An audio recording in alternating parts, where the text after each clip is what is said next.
Muchísimas gracias por estar aquí compartiendo una tarde más dentro de este primer Festival Internacional de las Letras y las Artes, el Festival Palabra, que ya nos vamos aproximando hacia el final de este festival. Pareciera como que en ningún momento nos apeteciese dejar de celebrar la palabra.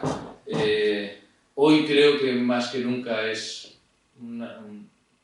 una fiesta que sí que deberíamos celebrar y que sí que nos une a todos. No todas las fiestas nos unen a todos, pero celebrar la palabra sí que nos une a todos. Y en ese sentido os agradezco que estéis esta tarde aquí con nosotros. Esta tarde, bueno, antes de, como vengo haciendo comúnmente para dejarles luego todo el espacio a ellos, recordarles que el Festival Palabra va a continuar. Mañana en este mismo salón de actos vamos a tener otra actuación, otra celebración de la palabra. En este caso contaremos con Juan Carlos Mestre y con Luz Pichel, que incluso hoy nos está acompañando aquí en la sala. Una lectura de poemas fantástica que ya iniciamos ayer. Hicimos ya una lectura similar en el Palacio de Carracedo, en el Bierzo, pero la trasladaremos mañana para que todos los aquí presentes podáis disfrutarla. Mañana a las 8 de la tarde aquí. Y cerramos el Festival Palabra pasado mañana con Arístides Vargas a las 7:15, pero esta vez va a ser en el Teatro del Albéitar. Eso es para adelantaros un poco la programación. Si alguien todavía no tiene el programa, a la entrada tienen más programas. Hoy tenemos un lujo de mesa. Lo hemos titulado La Palabra Precisa porque los tres, los dos invitados a la mesa, como lo son Eloy Tizón y Ricardo Sumalabia, son grandes hacedores y amanuenses de la palabra precisa. Ambos narradores de primer orden. Ahora Natalia nos hará una pequeña introducción de la obra de cada uno de ellos. Y sin más, básicamente le dejo a Natalia toda la posibilidad para presentarles, que creo que es la que tiene el estudio más profundo de ellos. Les pido un aplauso para ellos, por favor.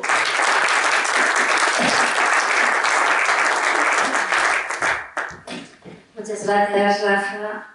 Buenas tardes. No se acopla, ¿no? El sonido. Vale. No, acoplar no. Bien, bueno, pues realmente es un lujo contar en esta mesa de narradores con dos escritores fundamentales de la narrativa en lengua en español, en lengua española, como son Eloy Tizón y Ricardo Sumalabia. A mí no me gusta presentar, y siempre lo digo con títulos, pero en este caso, aunque me gusta más resumir sus poéticas, como vamos a hablar después de ellas, sí que voy a citar los títulos, y aunque me siento un poco como Internet o Wikipedia cuando hago esto, lo voy a hacer por una razón especial y los voy a citar con cierto detenimiento, porque después haré referencia a ellos en la conversación. Así que tienen cierta relación con esa expresión de la palabra precisa, ¿no? Ese título que hemos dado a esta sesión y que es la que nos convoca hoy aquí. Eloy Tizón, nacido en Madrid, es uno de los nombres imprescindibles de nuestras letras, de la narrativa contemporánea española, y ha sido incluido además también entre los mejores narradores europeos, y con razón. Es autor de 3 libros de relatos. Yo los tengo aquí en sus ediciones originales: Velocidad de los Jardines, que ha sido reeditado años más tarde por Páginas de Espuma, teniendo en cuenta su calidad; Técnicas de Iluminación y Parpadeos. También de 3 novelas: Seda Salvaje, Labia y La Voz Cantante. Y del ensayo Herido Leve, que he estado antes hablando con alguno de los presentes sobre este ensayo magnífico, y a los que no lo conozcan, yo creo que todo buen lector debe ir a la librería, ¿no? Que tenga más cercana y comprar Herido Leve, porque realmente merece la pena. Es un ensayo en el que Eloy Tizón comparte 30 años de experiencia lectora con todos nosotros, y a cualquiera que le guste la literatura, bueno, pues sabe a ciencia cierta que va a disfrutar ese volumen muchísimo. Es conocido también como articulista en diferentes medios de comunicación, como profesor de narrativa, y actualmente voy a dar una noticia, yo creo que es muy reciente, si no me equivoco, forma parte del Consejo Asesor de la Fundación Carmen Martín Gaite, ¿no? Que son de estos méritos que realmente emocionan, ¿verdad? Ilusionan cuando uno es amante de la literatura. Y tengo también aquí a Ricardo Sumalabia, que agradezco muchísimo que haya viajado desde Perú a León para estar con nosotros. Nacido en Lima, es doctor en letras por la Universidad de Burdeos, vivió en Corea del Sur y en Francia y actualmente es director adjunto del Centro de Estudios Orientales de la Pontificia Universidad Católica del Perú. Ha publicado los libros de cuentos, Habitaciones y retratos familiares, libros de microrrelatos como Enciclopedia Mínima, Enciclopedia Plástica y las novelas Que la tierra te sea leve mientras huye el cuerpo y no somos nosotros. Y recientemente, bueno, tan recientemente como hace unos días que nos llegó realmente de la imprenta, lo voy a mostrar, aunque está en la mesa de la entrada, pues ha publicado en la colección Las puertas de lo posible, narrativas de lo insólito, Historia de un brazo. Y aquí yo me detengo para agradecerle, como directora de la colección, que nos cediera esta novela que había sido publicada hace años por la editorial Seix Barral, ¿no? Pero que no estaba tan disponible en España, lo queríamos en una edición española y en papel, ¿no? Porque bueno, el ebook yo creo que no es lo mismo, aunque igual hay gente que no comparte esta idea, pero si realmente se toca este libro es mucho más bonito, ¿no?, que tenerlo en pantalla. Queríamos recuperarlo como hacemos en la colección con algunos autores hispanoamericanos a los que no podemos acceder fácilmente desde España, a no ser que sea a través de medios electrónicos. Agradezco a Ricardo Sumalabia que confiara en nuestra colección y agradezco mucho también a Eloy Tizón, el que escribiera el prólogo, ¿no?, de este libro. Es una de las razones que en cierto modo les une esta mesa, aunque hay muchas otras, como es la de la palabra precisa, que como decía antes da título a esta conversación. La palabra precisa es uno de los rasgos fundamentales de sus poéticas. Realmente tenemos, como decíamos antes, es un lujo contar con ellos. Bueno, ¿por qué es un lujo contar con ellos? Porque son unos de los narradores fundamentales, de narradores con mayúsculas, o escritores con mayúsculas. ¿Por qué? Porque en sus obras se perfila una responsabilidad, un compromiso real con la literatura, con la vocación literaria, y esto se nota en cuanto uno empieza a leer. Iba a decir la primera página y creo que no exagero si digo las primeras líneas. Se nota enseguida cuando estamos ante esa vocación literaria. Y es algo que no es del todo habitual en los tiempos que corren, en los que también se publica mucho, y me gusta resaltarlo por esa razón. Creo que solo tengo un estudiante aquí, pero sé que les doy mucho la paliza con esta idea de que hay que reflexionar sobre la palabra literaria, lo que es el lenguaje literario. Está claro que nosotros utilizamos la palabra y el lenguaje en nuestra vida diaria para comunicarnos, pero el lenguaje ordinario tiene unas características especiales que les permiten a los escritores crear mundos, ¿no? Pero además de crear mundos, les permiten también mirar el mundo, el propio mundo que nos rodea, en el que estamos integrados o que nos pertenece. En ese contexto quería resaltar, empezamos que falle, y aquí sí que ya empiezo a plantearos conversación, que sé que es lo que le gusta mucho a los asistentes, no escuchar al presentador, sino a los escritores. Cómo en vuestras publicaciones se manifiesta esa ambición verbal, ¿no? Y me gustaría plantear cómo afrontáis el trabajo. Y hablo de trabajo porque me parece, y me lleváis la contraria en lo que queráis, ambos, no hay ningún problema, que para eso venimos, para dialogar sobre literatura. Cuando hablo de trabajo es porque yo entiendo la escritura como un oficio, ¿no?, con una serie de condicionantes. Bueno, pues cómo afrontáis ese trabajo de la sutileza verbal o de la economía estilística, que parece que es una marca de la casa de vuestras obras, y que sin embargo, a pesar de esa economía, parece que nos conduce por una parte a imágenes impactantes, a elementos sensoriales, y por otra también a escapar, y pienso en ambos, a escapar de los cursos más clásicos, ¿no?, del cuento o de la narración, y a manejar, yo diría que con auténtica delicadeza y con una gran naturalidad, pues, los pequeños detalles que van salpicando las narraciones, las historias, y que, bueno, pues nos van dando total coherencia a lo narrado. Yo os imagino, igual me destrocéis la imagen, pero os imagino como disfrutando ambos totalmente del proceso creativo, no lo sé. En muchas conversaciones con escritores y escritoras me dicen, no, odio la fase de corrección, pero creo, os he imaginado así libremente, ¿no? Como nos permite la imaginación individual, disfrutando hasta de esa fase de corrección. No sé si es así o no. Este micro ya, para ver, porque nos traiciona. Bueno. ¿Sí? No se me oye, ¿no? ¿Se me oye bien? Sí. A lo mejor no hace falta el micro. Igual si le das la lateral. No, así peor. Peor. Ahora. Perdón. Somos de letras. Bueno, antes que nada quiero agradecer al festival, a Rafael Sarabia, por supuesto a Natalia haberme invitado. Siempre vengo con muchísimo placer a León, me siento muy bien tratado aquí y es un gusto volver. Gracias a todos ustedes por venir y por compartir este rato de charla en torno a la literatura. Y gracias también a Ricardo, con quien disfruto mucho encontrándome.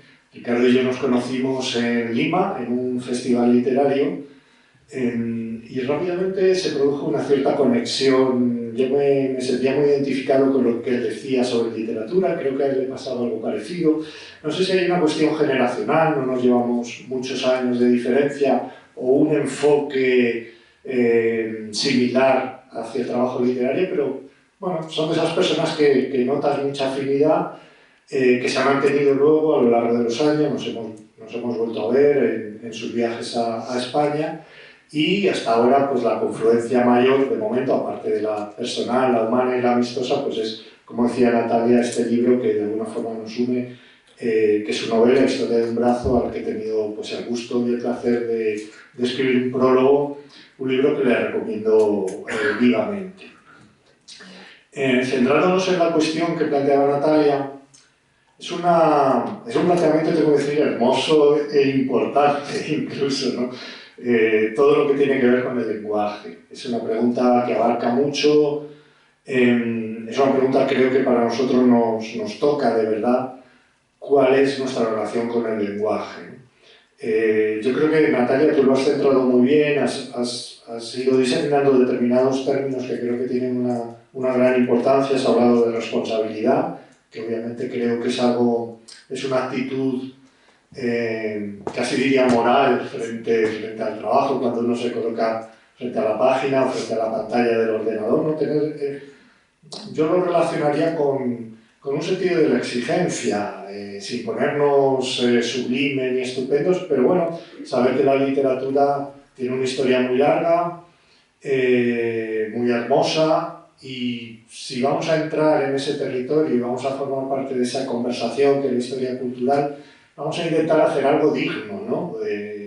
No se trata de derribar pedestales, no se trata de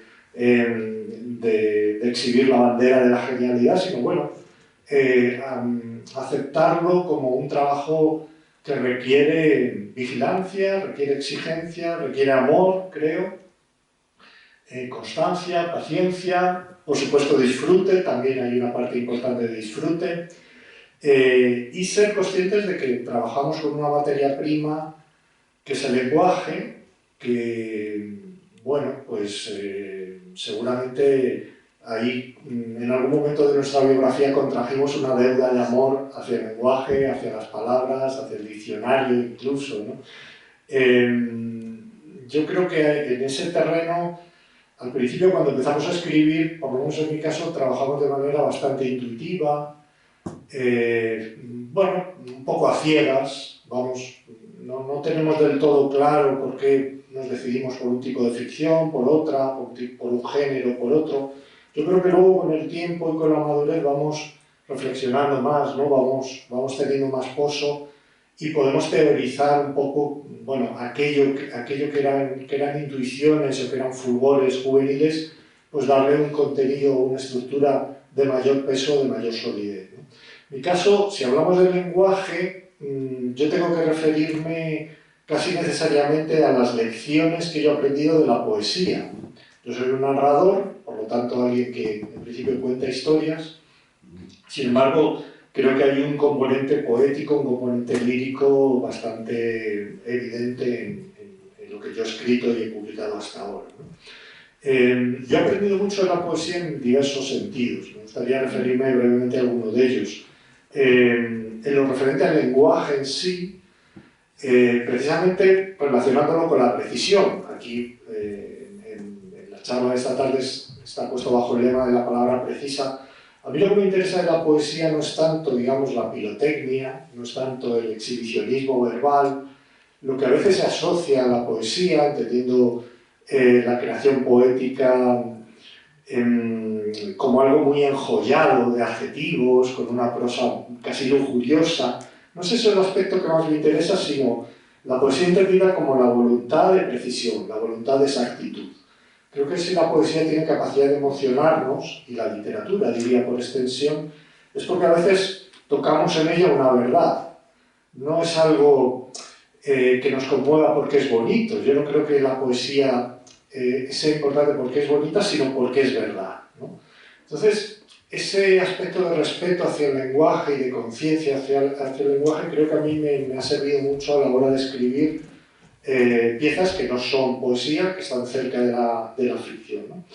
Y algo que para mí es esencial y creo que enseña la poesía es que el lenguaje, Natalia ha hecho esa distinción creo que muy pertinente entre el lenguaje cotidiano, el lenguaje coloquial, que se mueve en un registro, y el lenguaje literario, donde entramos en otro terreno, ¿no? Y me parece que, por lo menos la experiencia que yo he sacado de leer poesía es que el lenguaje no es un instrumento que nosotros tenemos como narradores para hacer una especie de duplicado del mundo, ¿no?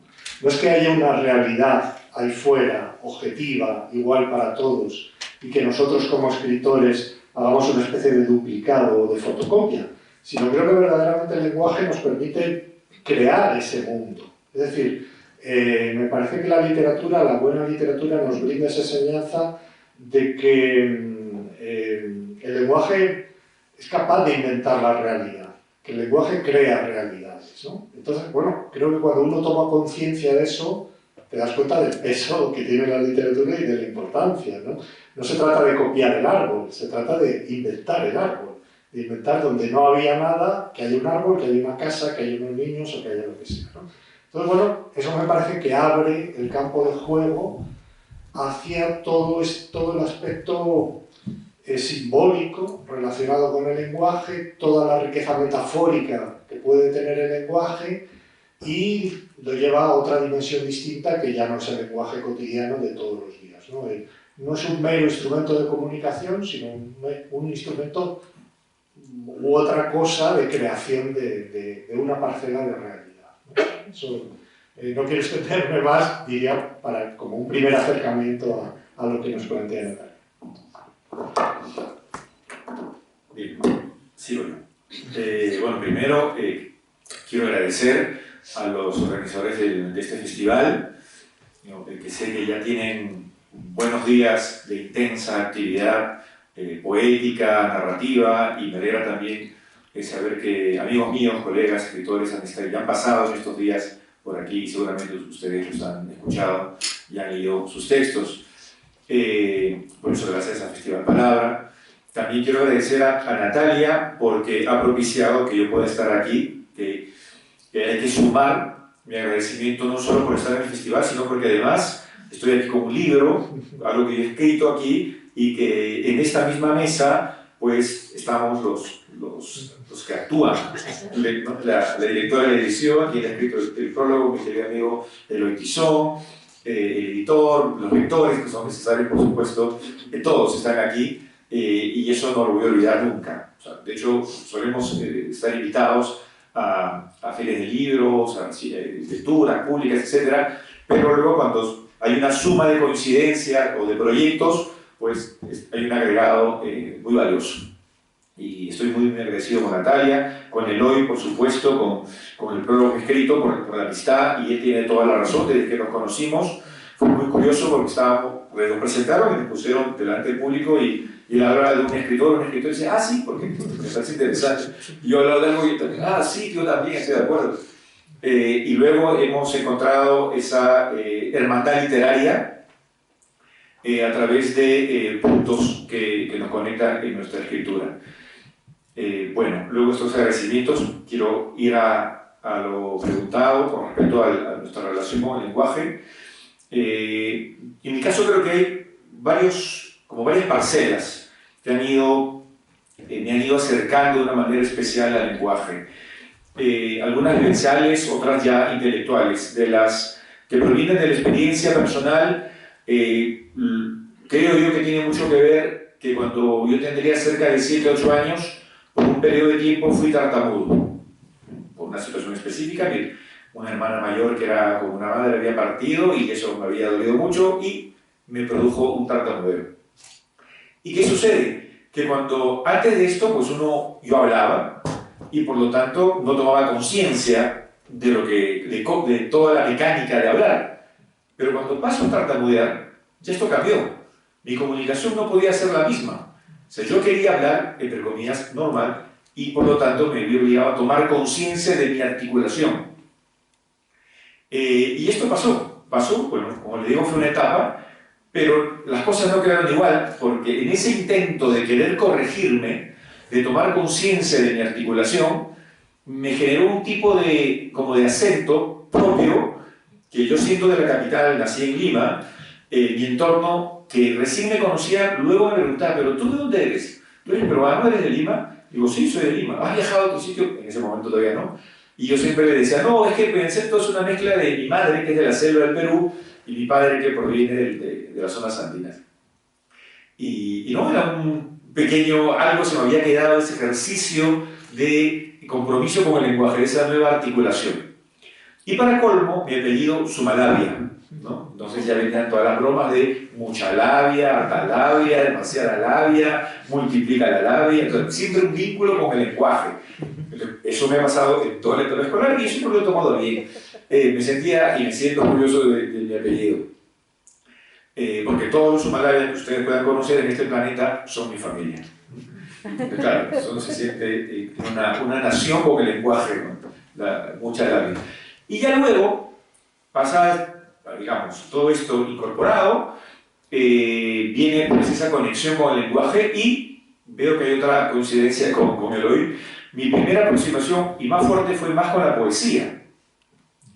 ¿Y cómo sucedió? Siendo adolescente, un poeta peruano había fallecido por los años 80, Martín Adán, un poeta de la vanguardia, que también había escrito una novela vanguardista, La Casa de Cartón, una novela hermosa, que él publicó y él a los 16 años desautorizó esa novela, de la conciencia que tenía y la exigencia que tenía hacia su propia escritura.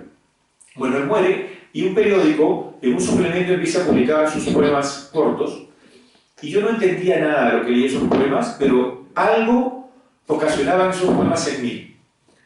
Entonces allí, con la experiencia que ya tenía yo con el lenguaje, intuí, porque definitivamente esa edad no podía tener tanta conciencia de ello, intuí que había algo más allá de las palabras y del significado de las palabras, como si yo quisiera tratar de ver la espalda de las palabras, como que dice aquí historia de un brazo y lo que leo, bueno, veo el rostro de la palabra, pero que hay algo detrás de esa palabra, que solamente la podemos intuir, que solo podemos llegar viendo el rostro. Eso es como una magia, ¿no? ¿Cómo puedo adivinar la espalda de la palabra solamente viendo el rostro?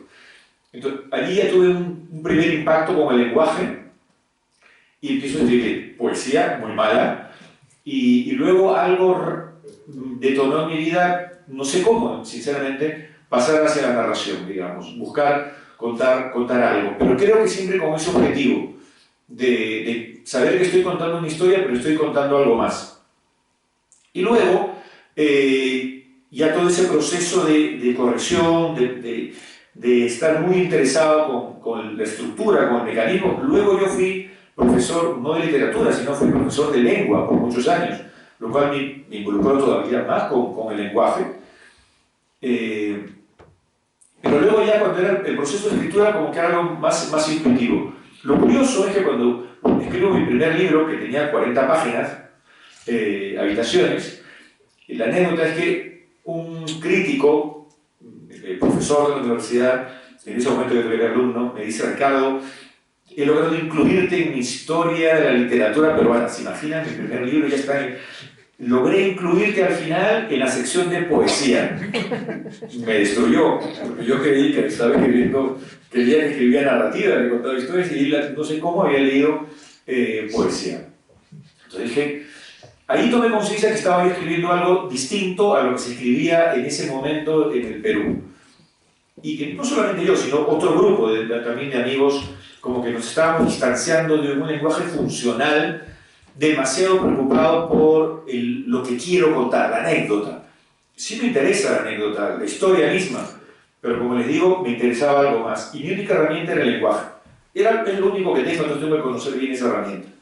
Y luego, para terminar esta primera etapa, comprendí que para mí, luego por mi formación orientalista, terminé aceptando que para mí el lenguaje es imperfecto, a diferencia de muchos otros escritores y lectores que suelen decir que el lenguaje es perfecto. Esta idea de perfección a mí no me atrae, porque si fuera perfecta, lo que yo pudiera decir ya estaría cerrado, ya lo dije, perfecto, como la palabra precisa. Yo prefiero la idea que viene del francés de le mot juste, como la traducción de la palabra justa, frente a la palabra precisa, porque indica perfección, pero la palabra justa va hacia justicia, es decir, darle una proximidad más justa a la palabra, a lo que yo quiero decir, pero que nunca llega, es decir, que nunca es precisa, que trata de ser justa, nada más. Y en ese sentido prefiero entender el lenguaje como algo imperfecto, hermosamente imperfecto, porque me permite explorar más, ver qué otra posibilidad tengo para poder expresar algo. Y por eso a mí me impactó y me gustó mucho uno de los ensayos de Eloy Tizón, que aparecen en Herido Leve, que habla acerca de su teoría del postcuento, donde también cuestiona la idea, justamente cuando el lector suele decir, esta es la palabra exacta, ¿no? Como, no sé, Borges, nos dé una frase como la unánime noche en las líneas circulares, ¿no? Claro, se le ocurrió a él, esa es la palabra exacta. Claro, es lo que tendemos a decir, la palabra, pero pudo haber puesto otro adjetivo y hubiéramos dicho exactamente lo mismo, que esa palabra era exacta, pero no, o sea, quiere decir que el abanico es infinito. Lo que pasa es que, creo, hay una idea de ilusión, en dos sentidos. La ilusión en querer, la ilusión en el sentido del deseo que mi palabra exprese lo mejor posible, y luego la ilusión en el sentido del ilusionista, ¿no? El que está jugando con el lenguaje, el que va moviendo las manos, va moviendo el lenguaje, no en el sentido pirotécnico, sino que lo hace de una manera tan natural que tú no te das cuenta que hay un acto artificioso, pero incluso en un sentido, digamos, que no solo se quede en el artificio, sino hago mi acto mágico aquí. Tú sabes que es magia, tú lo sabes, pero al final tú no terminas con una idea de el lenguaje es magia, sino el lenguaje es verdad, como lo estaba mencionando también Eloy. Muy bien. Yo estaba, ¿no?, ojeando el tiempo porque se nos puede ir y me encantaría hablar de muchísimas cosas con vosotros y quizá alguien del público también quiera preguntar. Entonces voy a intentar como resumir las preguntas que tenía en mente, ¿no?, preguntas posibles, porque ya habéis sacado temas interesantes, ¿no? Ambos. Hablabas en primer lugar de la emoción que provoca esa palabra literaria, habéis hablado también de ese sentido que tiene la palabra por detrás de la propia palabra, ¿no?, y más allá de ella, de la teoría del poscuento, de la que también nos ha hablado Eloy Tizón. Entonces, bueno, sí que quería plantear cómo, además de dominar el lenguaje, no es suficiente con ello, ¿no? No es suficiente con dominar la técnica, sino que la literatura necesita algo más para llegar al lector, y quizá es eso que nos descoloque, ¿no?, que nos asombre, que de pronto nos lleve por lo no previsible cuando estamos leyendo tanto un cuento como una novela breve, una novela más larga. Esa idea de que el texto narrativo debe movernos o removernos, ¿no? En cierta medida, emocionarnos, si lo queremos decir así. Y yo me planteo, yo no escribo, simplemente leo, y me planteo a qué nos obliga esto, ¿no? ¿Qué debe hacer el escritor para llegar no solo a dominar la técnica narrativa, que esto se puede aprender hasta cierto punto, sino a llegar a conmover, a emocionar al lector? Pensar si es necesario ser un gran observador, porque yo solo veo muchos de los escritores y escritoras que voy conociendo en conversaciones, ¿no? en diálogos, si es necesario llevar la experiencia de la realidad, no digo lo autobiográfico sin más, sino lo que se ve en la realidad, en la calle, llevarlo a las páginas de la historia narrada. Y pensaba en la obra de Eloy, cómo siempre se percibe esa mirada asomada a la calle, yo creo, ¿no? Me desmentís en todo, no hay ningún problema, veo como un paseante que nos va descubriendo realmente el mundo a los lectores con elementos ambientales que convierten a las atmósferas en protagonistas, ¿no? Son textos narrativos con unas atmósferas muy potentes. Y en Ricardo, como también tienes microrrelato, veo a veces como esos fogonazos, ¿no? En la narrativa más breve, deslumbrantes, con cuadros de instantes y revelaciones en esos microrrelatos, pero también en el resto de narrativa y en ellos una indagación muy especial en lo grotesco. No sé si nos quieres hablar de esto, os voy planteando temas, y también el triunfo de la atmósfera es relevante, y la penetración en ambos en la existencia de los personajes, ¿no? Un poco por así decir, en el alma de los personajes. Y yo creo que eso es lo que hace que sea imposible que no lleguen vuestras narraciones a los lectores. Eso es lo que hace, yo creo, que detrás de la palabra haya más, ¿no? Que en ambos, en vuestros relatos, encontremos ese alcance significativo que va más allá, con muchas elipsis. Jugáis los dos con las elipsis, con los silencios que nos mueven o nos llevan a completar significados, ¿no? Enriqueciendo mucho el proceso de lectura. Hablas de la teoría del poscuento, realmente no tenemos ese cuento encorsetado con un conflicto muy claro, un final, sino que bueno, jugamos con algo más, ¿no? A mí me da pena cuando algunos lectores me dicen es que no pasa nada. Me da muchísima pena, porque normalmente esos libros son, claro, ahí dependemos de los gustos personales, pero yo digo, es que pasa todo, ¿no? Le está pasando la vida a los personajes. Quizá no hace falta que pase nada más. No lo sé, ¿cómo veis un poco esto? Si queréis hablar, habéis, enlazo temas porque sé que no me va a dar tiempo a plantearlos después. Has hablado de la poesía, habéis hablado de los dos, yo decía los títulos, Velocidad de los jardines, Parpadeos, ¿no? Son muy poéticos, tienen también ese componente muy lírico en tu literatura, en ambos combinando lo trágico con el humor, lo dramático con lo cómico. Y bueno, en tu caso a mí me llama mucho la atención lo grotesco, te lo dejo ahí, a lo poético, a ti lo grotesco, por si queréis comentar algo de esto. Sí, con muchísimo gusto. Yo lo que veo es que estamos abriendo un montón de caminos muy apetecibles, y yo tomo notas de palabras que decís y digo, hay un camino, hay otro, pero nos podemos extender aquí a las 5 horas. A los tres nos gusta bastante hablar, como pueden ver, o sea que somos peligrosos. Yo por retomar un par de hilos que ha dejado sueltos Ricardo, que ha esbozado y que me parecen muy interesantes. Cuando yo estuve en Lima en 2017, una de las recomendaciones que me hicieron prácticamente todos los escritores con los que traté fue tienes que leer La casa de cartón de Martín Adán. Todos. Entonces yo, que soy obediente, me fui a las librerías y compré La casa de cartón de Martín Adán y empecé a leerla allí mismo en el hotel, y me deslumbró. Me pareció... de verdad se lo recomiendo que lo lean. Es una novela breve que escribió prácticamente en su adolescencia, su única novela, escribió poesía, y es de esas cosas que dicen, ¿cómo no he leído esto antes?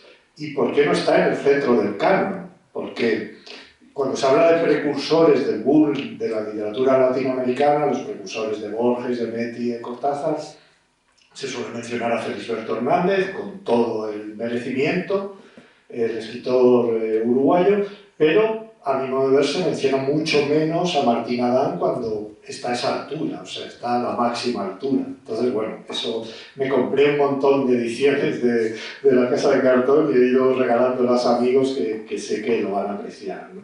Y ahí está la inventiva, poética, la creación verbal, el juego, la sorpresa. Bueno, de verdad es una novela absolutamente disfrutable, eso lo quería subrayar. Y luego has introducido un concepto que a mí me interesa muchísimo, que es el de la perfección y de la imperfección. Específicamente en el terreno del cuento, no sé por qué, por razones históricas, he tendido a encorsetarlo mucho. O sea, el cuento está lleno de decálogos, dodecálogos, lo que se puede hacer, lo que no se puede hacer.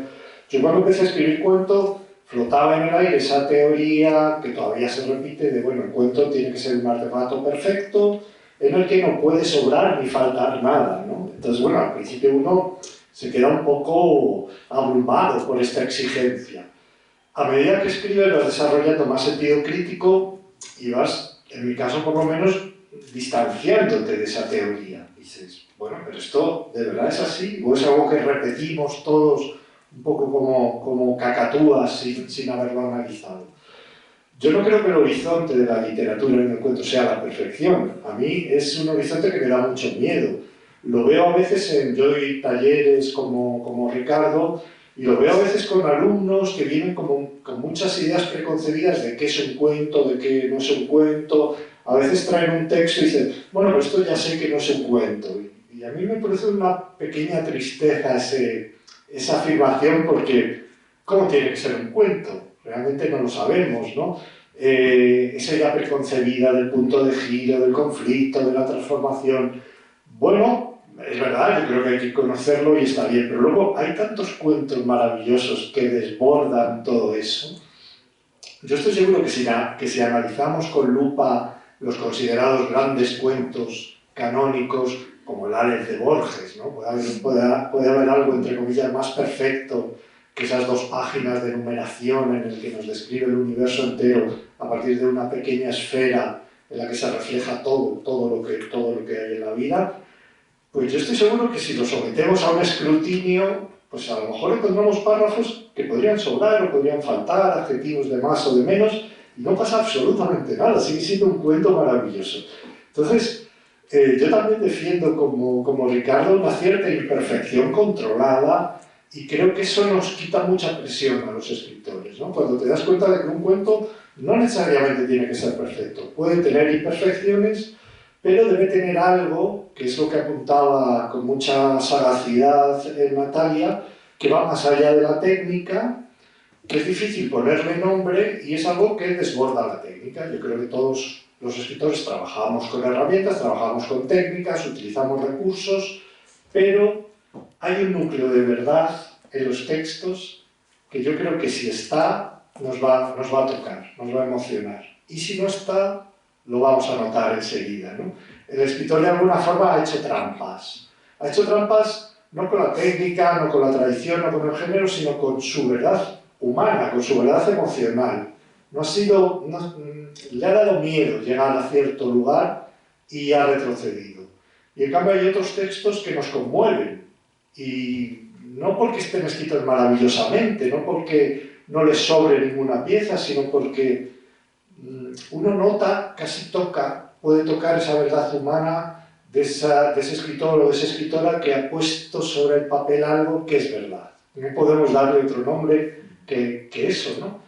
No hay postureo, no hay artificio, no hay ganas de quedar como el más listo de la clase, hay otra cosa. Es decir, esta persona me está transmitiendo algo que solo puedo decirlo de esta manera, me conmueve porque lo siento verdadero. Y eso creo que son los textos que al final perduran.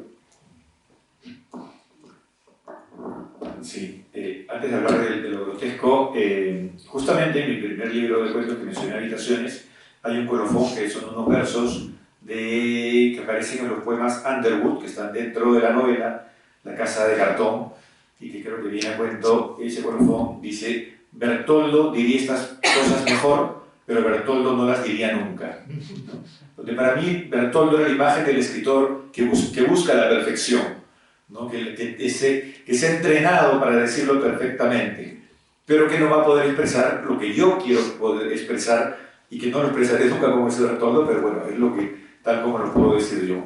Y que incluso luego ha habido lectores y críticos que cuando reseñan estos tipos de cuentos que no se ajustan a ese canon del cuento redondo, del que gana por nocaut, me ha sucedido que me digan, es que escribes cuentos de atmósfera. O sea, necesitan poner una etiqueta, que es otra palabra, o sea, utilizan atmósfera, pero en el fondo quieren decir en tus cuentos donde no pasa nada, ¿no? En realidad quieren decir eso. Pero otros, y es donde me siento contento y digo, sí, creo que he logrado expresarlo mejor que Bertoldo, es cuando me dicen, no he entendido nada, veo que hay cosas que pasan aparentemente cotidianas y se acabó el cuento y me ha perturbado en algo. Y digo, bueno, es de los míos. O sea, esa es la idea, como me pasó a mí con Martín Adán cuando empecé a leer su poesía. Y algo que comparto con Martín Adán también es que Martín Adán era de Lima, entonces él era un observador de la ciudad. De hecho, La Casa de Cartón sigue el modelo de las novelas de vanguardia del que camina por la ciudad, ¿no? Como en Ulises, ¿no? Ulises camina por la ciudad y muchos otros personajes que deambulan por la ciudad, el observador, el flaneur, ¿no? Con esta idea de Baudelaire. Y como yo nací en Lima a final de la década del 60, en el 68, ya toda esa idea del espíritu, la gran revolución que venía de la época de la Revolución Cubana, como que yo tenía la impresión que había llegado al final de una fiesta con Lima, como que ya todos habían bebido y vivido todos esos entusiasmos, pero que ya para mi generación crecíamos en plena dictadura militar. O sea, de hecho toda mi infancia corresponde a la dictadura militar, del 68 al 80, acaba mi infancia, empieza el proceso democrático, pero al mismo tiempo viene toda la guerra interna, Sendero Luminoso, etcétera, etcétera. Entonces decir que vivíamos en una década de entusiasmos no fue esa, pero yo percibía Lima eso como una ciudad con capas, con maquillaje. Y es allí donde viene mi idea de lo grotesco, ¿no? Es decir, una imagen esperpéntica de la ciudad. Yo tengo una relación, como muchos autores suelen tener relaciones de amor-odio con sus ciudades de origen. Igual, yo tengo esa relación con Lima. O sea, cuando estoy en Lima me quiero ir de Lima, pero cuando estoy lejos de Lima quiero volver y estar en Lima. Y si me encuentro con otro peruano de Lima, que sí, que orgulloso soy de Barrios Altos, pero paso por ahí y estoy asustado, me van a asaltar. Es lo que... Entonces, ¿cómo canalizo todo esto? Escribiendo, y sobre todo lo quise hacer en la novela que se ha publicado aquí ahora en Eolas, Historia de un brazo, porque yo viví 10 años en Francia y vuelvo a Lima en 2015 y tenía muchas ganas de reconectarme con Lima, que había cambiado tanto, que su imagen esperpéntica se había matizado. Entonces quería comprenderla, sabiendo que no iba a llegar a ese punto. Una cosa es querer y otra cosa es poder llegar. Pero ya el intento valía la pena.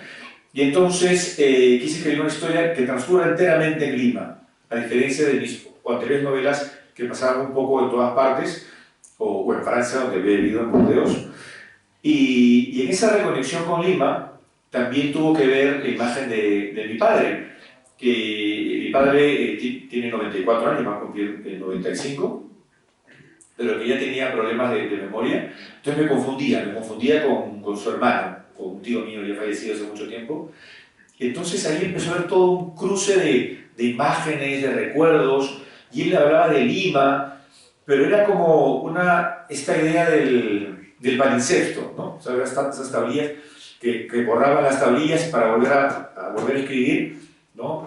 Cincelando, y volvían a borrar. Igual, para mí Lima sí, es como con muchas capas, y mi padre, con esa confusión de su memoria, de una manera caótica, me mostraba estas distintas capas, esas distintas capas de lo esperpéntico. Entonces dije, esto es lo que yo necesito para un libro. Dije, pero ¿cómo llego? ¿Cómo me aproximo más? Y empecé a tomar un poco de lo que yo había hecho antes. Tomé un personaje que es un enano, que aparece en mi novela Que la tierra te sea leve. Un enano que era buscado por su hermano. Luego, de un libro de cuentos, tomé a un personaje, pero que lo cambié, que era una mujer que tenía una protuberancia, un tercer ser, tercer pecho, una protuberancia. Y dije, bueno, para que sea un hombre mayor que tiene 3 brazos y que lo oculta, es decir, tiene una doble relación con ese tercer brazo. Por un lado lo oculta al resto, a lo externo, porque claro, le da vergüenza, pero dentro de su familia, en ese ámbito familiar, se siente muy cómodo y ese brazo sale y coge y hace bromas, y es capaz de hacer bromas incluso desde el tercer brazo, y se convierte también en un elemento erótico que es aprovechado por este padre, ¿no? Pero que tiene esa relación también de atracción y repulsión. Y entonces quise jugar con esa idea de lo grotesco, pero como algo seductor. Algo que tratar de que sea erótico, o sea, que alguien se pueda erotizar y que alguien se pueda espantar al mismo tiempo. Lo interesante es que cuando aparece en televisión primero limeña y me entrevistaban y me preguntaban, sí, porque el elemento fantástico de un hombre con 3 brazos, yo les decía, pero eso no es fantástico, o sea, hay gente con 3 brazos. En realidad es posible, es decir, hay gente que tiene 3 riñones, que tiene 12 dedos y más miembros de lo normal. ¿Por qué? Suele ser cuando una madre, bueno, mujer está embarazada y va a tener pues, mellizos o gemelos, y uno de ellos en el proceso muere. Entonces su cuerpo se tiene que desmenuzar, se deteriora, va a desaparecer, pero aquí viene un problema, cuando alguno de esos miembros, internos o externos, es absorbido por el otro feto que está desarrollándose. Por eso es que hay personas que pueden tener más miembros y que luego en la historia han ocupado escenas pues grotescas, presencias en circos, etc. Pero realmente puede ser algo cotidiano. Lo fantástico está, lo extraño está, en que ese tercer brazo resulta que es como si tuviera una memoria de alguien que no nació, es decir, que tuviera vida propia. Es decir, todo ese cuerpo que debió tener un recorrido, bueno o malo, y que no lo tuvo, se ha concentrado en ese brazo, ¿no? Y que quien lo posee no sabe si lo domina del todo, cree dominarlo o no. Esa ambigüedad, que también es parte de la ambigüedad de lo fantástico, es lo que me interesaba. Y todo eso que esté pues, mostrado en ese ámbito limeño, o sea, esa suma, también de lo que yo había desarrollado como investigador. Es decir, me interesaba la literatura fantástica, donde he escrito algunos textos académicos, me interesaba la literatura policial, donde también había investigado, y luego, claro, me di cuenta, bueno, era fácil leyendo pues, a Edgar Allan Poe, el gran maestro del fantástico y del policial, que todo viene justamente hasta donde los límites de la razón, hasta donde te da la razón, el policial, donde la razón ya no te da más, el fantástico clásico, ¿no? Entonces yo con esos derroteros es que quise armar esta novela, y hablé mucho de eso. ¿Puedo decir una cosa?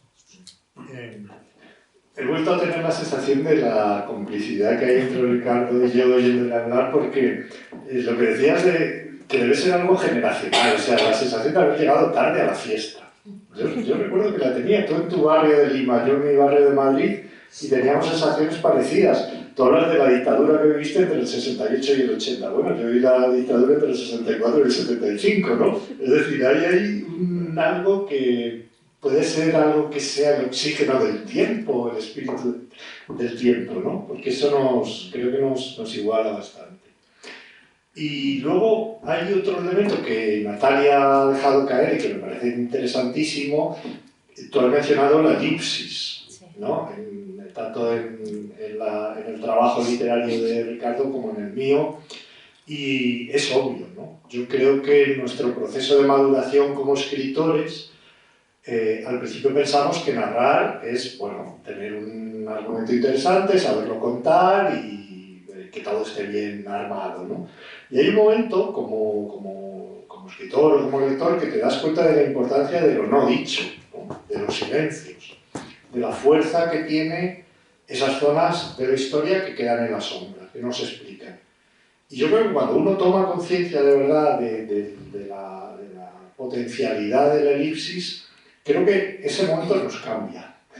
Nos cambia como escritores y como lectores. Porque empiezas a escribir de otra manera, empiezas a trabajar con los vacíos, con las ausencias, con los silencios. Y eso es un generador de misterio del texto, ¿no? Y yo creo mucho en la capacidad de los textos, más allá de contar historias más o menos interesantes, más allá incluso diría de crear atmósferas atractivas, en esa radiación de misterio que tiene la literatura, ¿no?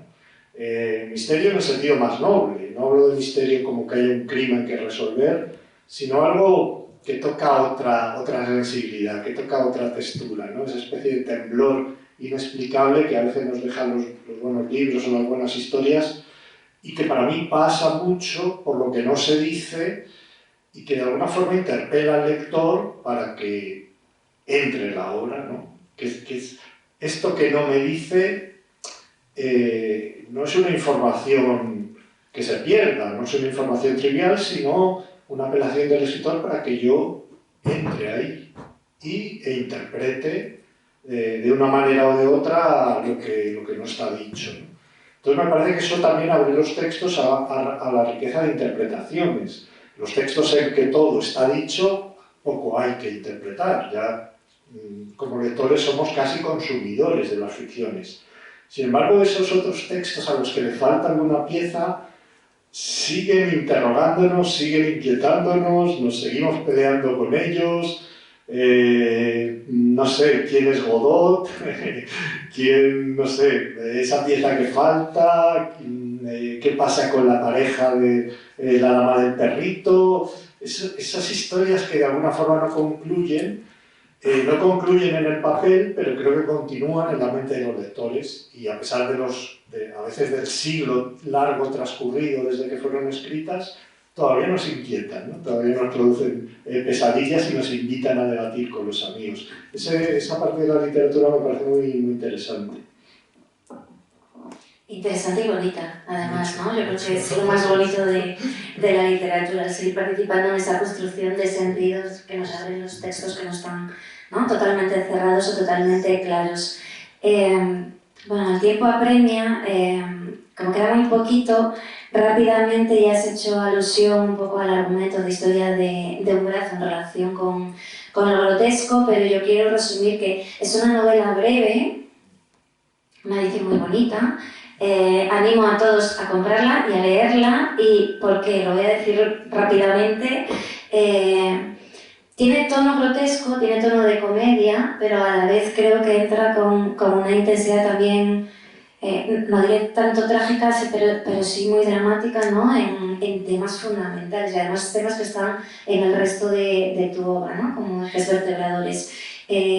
La familia como algo fundamental, has hablado del padre y el hijo, pero realmente es una historia que conmueve, de esas que digo yo que remueve y que emociona. No puedo, ¿no?, hablar de manera más clara de este libro. A la vez es muy ameno, porque si yo digo esto, alguien puede decir, ¿no?, uy, qué aburrido, pues es que todo lo contrario, es una de las novelas más amenas que yo he leído. Incluso los momentos de dramatismo la lees con una sonrisa, no sé cómo lo consigues, pero lo consigues, ¿no? Es una mirada muy inteligente sobre este tema de la familia, el de la memoria, lo erótico que también cruza, los secretos, los misterios, porque hay una trama detectivesca totalmente también que amena y que engancha al lector, y una forma muy híbrida. No sabemos por dónde estamos navegando, si es ese insólito, ese fantástico o lo real, pero desde luego hay un anclaje en la realidad y de ella nos habla, ¿no?, el libro.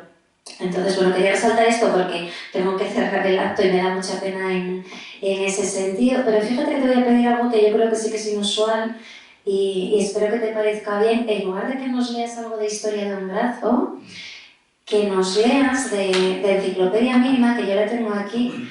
Hablaste antes de los decálogos y que no nos gustan los corsés en la narrativa, pero es que esto es un pentálogo, vamos a tener 5 consignas, pero me parece que resumen muy bien todo lo que hemos ido comentando en esta mesa, ¿no?, que es esta idea del escritor como observador de la realidad, que elige, ¿no?, determinados elementos de ella, que nos da esos instantes luminosos, y hablas del lenguaje aquí, ¿no? Y si historia de un brazo tiene, yo iba a decir una prosa muy precisa para jugar con el término de la charla, me voy a corregir rápidamente y voy a decir, tiene la palabra justa, historia de un brazo tiene la palabra justa, hay que leerlo, pero sí que quiero que el primer acercamiento de aquellos lectores que no te han leído sea estas consignas homéricas para la brevedad. Lo leería yo, pero está en el autor. Bueno, lo voy a leer entonces. Precisando que estas consignas o este pentálogo lo escribí en realidad siguiendo más el modelo no de Horacio Quiroga como otros que seriamente escribían decálogos, sino más como Monterroso, que escribió un decálogo con 12 puntos además, ¿no? Y se iba burlando porque hay varios... Monterroso dijo algo que siempre cuando doy talleres, bueno, en realidad no es un consejo literario, es un consejo de vida. Cuando en uno de estos puntos dice: cuando tengas dudas, cree, y cuando creas, duda. Entonces, esto me gusta para escribir y también en mi vida cotidiana. Y creo que eso también, cuando me tomo muy en serio en situaciones dramáticas, me paso al tono humorístico. Y lo contrario también.